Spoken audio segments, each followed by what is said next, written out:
Last week, Danielle DiMartino Booth left the Dallas Fed. She spent some time with us on surveillance. I asked her whether there was enough breadth of experience among the Fed chairs. She gave the answer you might have expected from Richard Fisher's Fed. Take a listen.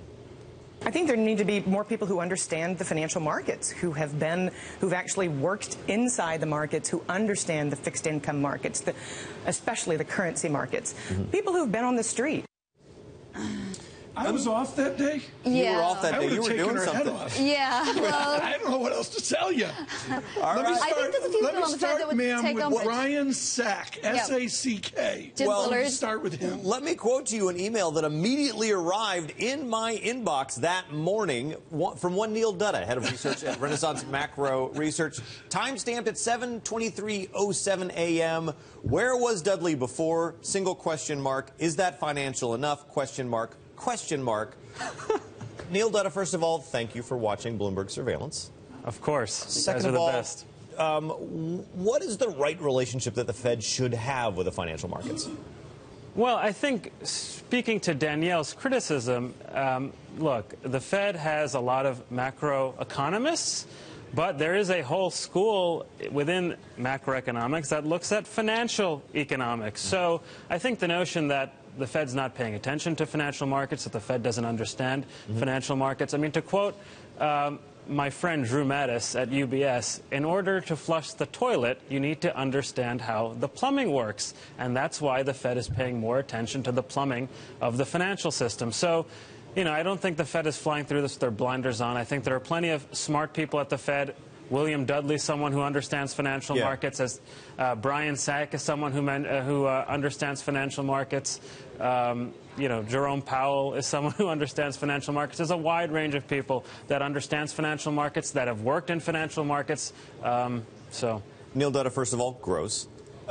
Second of all, you know, it's possible that the problem is not with the Fed, but with macro. Macro, for a long time, until really 5 years ago, completely ignored finance. Finance was supposed to work itself out. It was not a factor. And that, I mean, in a way, the academics is having trouble keeping up. And the Fed chairs, the Fed presidents, many of them come from that tradition of academics. Well, look, we're talking about monetary policy. Monetary policy transmits itself through the financial markets. So if the Fed makes an announcement that is more accommodative than financial markets expect, I mean, the outcome of that is going to be relatively easy to predict. The dollar will sell off, equities will probably rally, bond yields will come down a little bit. So, you know, look, financial markets and monetary policy have always been important because financial markets are the way monetary policy transmits itself into the real economy. I would go back to an important point that Simon Johnson did in his wonderful book, 13 Bankers, which is many people, including me, marked the tipping point when the SEC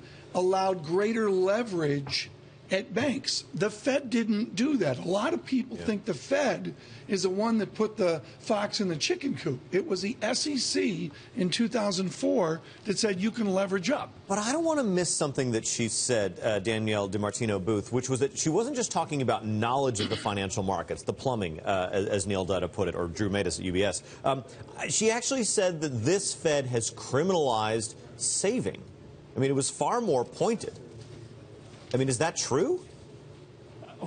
Janet Yellen told us it's true. I wouldn't say criminalized, but Janet Yellen basically said at our last press conference she totally recognizes that savers are coming under pressure. Look, in Washington, D.C., we want more policymakers to think in terms of benefits and costs. The Fed does. We should be thankful for that. Yeah, and there was a definite bias, especially coming from the Texas Fed. But there is a dislocation sometimes between market pricing and, you know, where the Fed dot plot is or where Fed funds futures are. Are the Fed and the market closer right now? Right.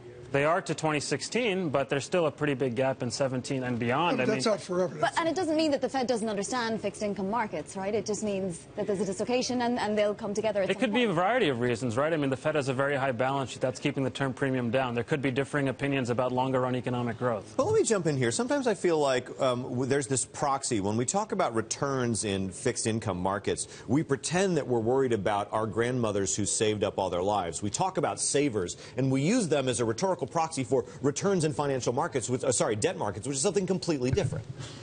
Well, yeah, I mean, you mentioned, I mean, remember, most of the people that save in this, I mean, the same people that argue that the Fed is widening inequality, fail to recognize that most of the people that do saving in this country are the wealthy people. So if you're criminalizing saving, if you're punishing saving, you're actually punishing rich people. So I think, if anything, the Fed has, by promoting full employment, they've actually been reducing inequality. Well, let's get back to this right now. What's the Fed going to do, and when are they going to do it? Are you in the September, December, or 16 camp?